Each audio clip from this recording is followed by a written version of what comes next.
Gloire soit rendue à Dieu par Jésus-Christ, notre Seigneur et Sauveur bien-aimé dans le Seigneur. Je vous salue dans le puissant, glorieux nom de Jésus-Christ, notre Seigneur et Sauveur. J'aimerais bien partager avec vous une exhortation concernant le cœur de l'homme. Le cœur de l'homme, le centre des décisions, le cœur de l'homme, le centre de la vie ou de la mort.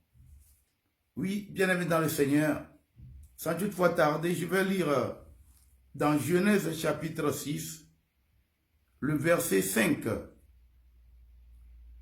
L'Éternel vit que la méchanceté des hommes était grande sur la terre et que toutes les pensées de leur cœur se portaient chaque jour uniquement vers le mal.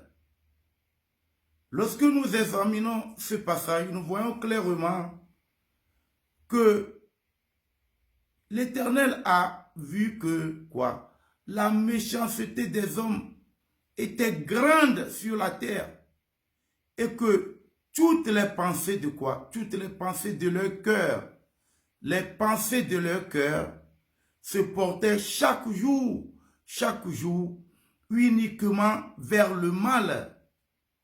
Donc c'est pour nous dire que l'homme est infiniment méchant et que ses pensées, les pensées de son cœur, se portaient chaque jour rien que sur le mal. Le mal, comment détruire son prochain. Comment détruire son prochain.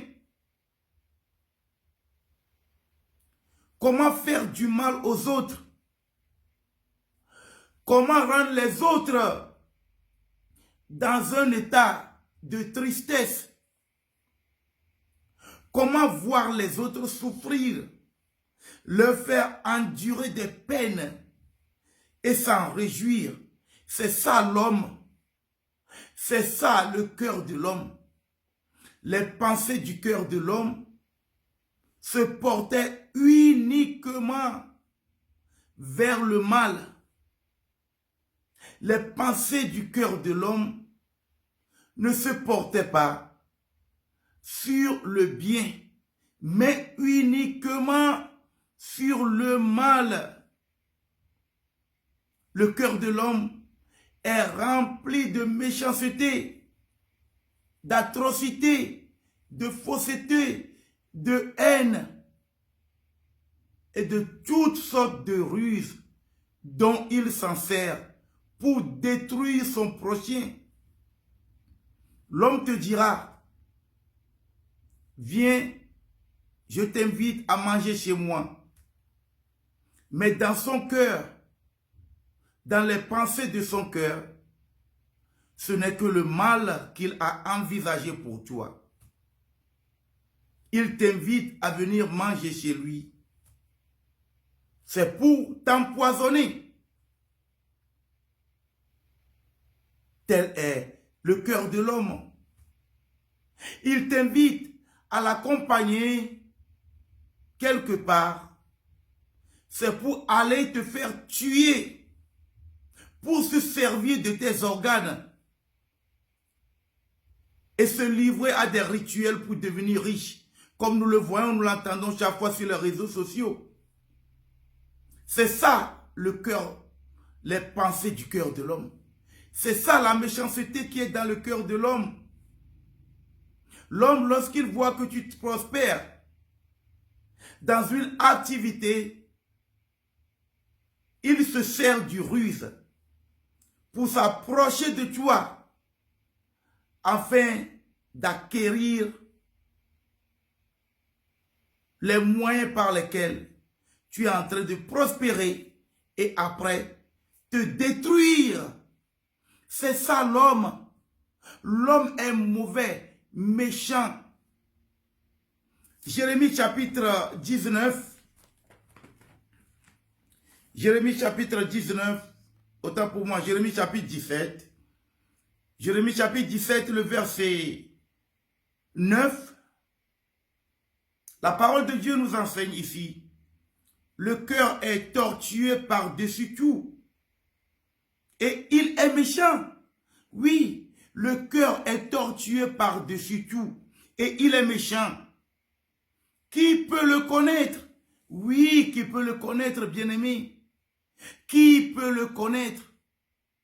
Le cœur de l'homme, le cœur de son prochain. Il te sourit, il te montre ses dents. Mais en réalité, c'est le mal qu'il prédit, qu'il médite contre toi. Méfiez-vous des hommes. Craignez les hommes.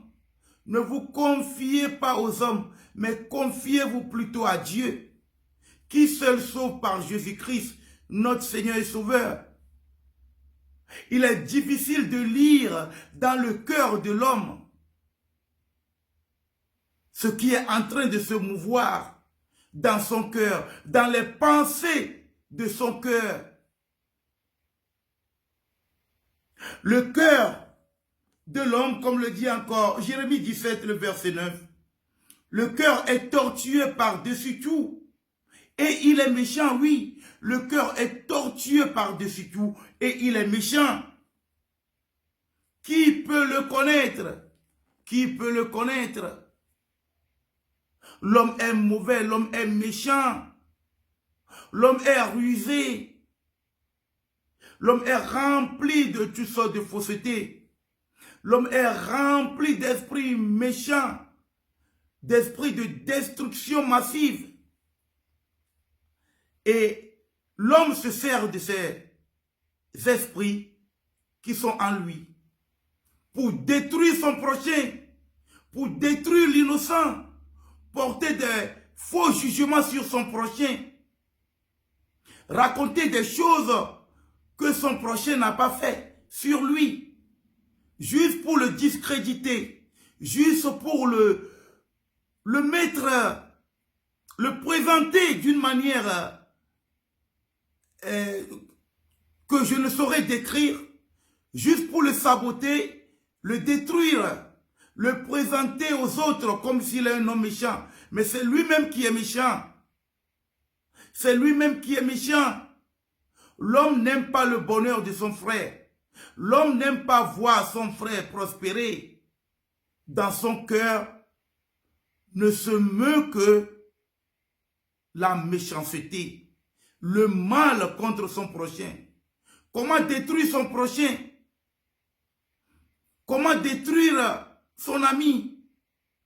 Comment détruire les hommes, même qu'il ne connaît pas, sur qui il n'a aucune information? Parce que le cœur de l'homme est rempli de méchanceté, rempli d'atrocité, de fausseté, rempli d'esprit de Jézabel, rempli d'esprit de Haman, qui voulait faire tuer Mardoché.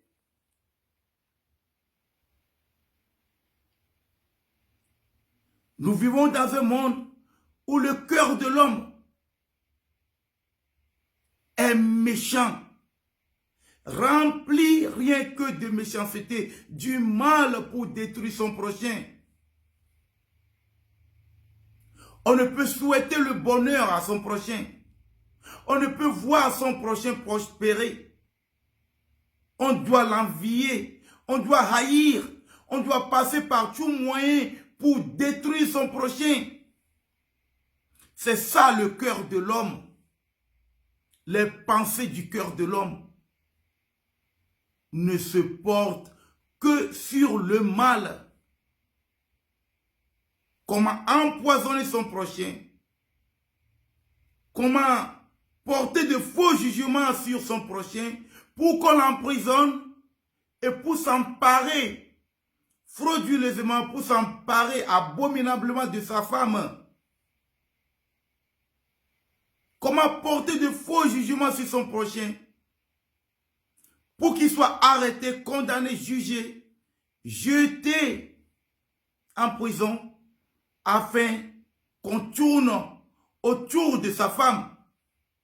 Parce qu'on veut prendre la femme de son prochain, on a convoité la femme de son prochain, il faut passer par tout moyen pour débarrasser l'homme de la femme afin de pouvoir s'approprier cette femme. Voilà comment l'homme fonctionne. Voilà comment le cœur de beaucoup, les pensées du cœur de beaucoup de personnes se meut. Voilà comment leur cœur travaille. Voici les pensées de leur cœur. Craignez l'homme. Craignez l'homme. Et ne mettez pas votre confiance sur l'homme, bien-aimé dans le Seigneur, mais mettez plutôt votre confiance sur Dieu qui sauve par Jésus-Christ, notre Seigneur et Sauveur. Soyez richement et abondamment bénis et soyez surtout sobres. Craignez, ayez peur de l'homme, car l'homme est dangereux, méchant, rusé.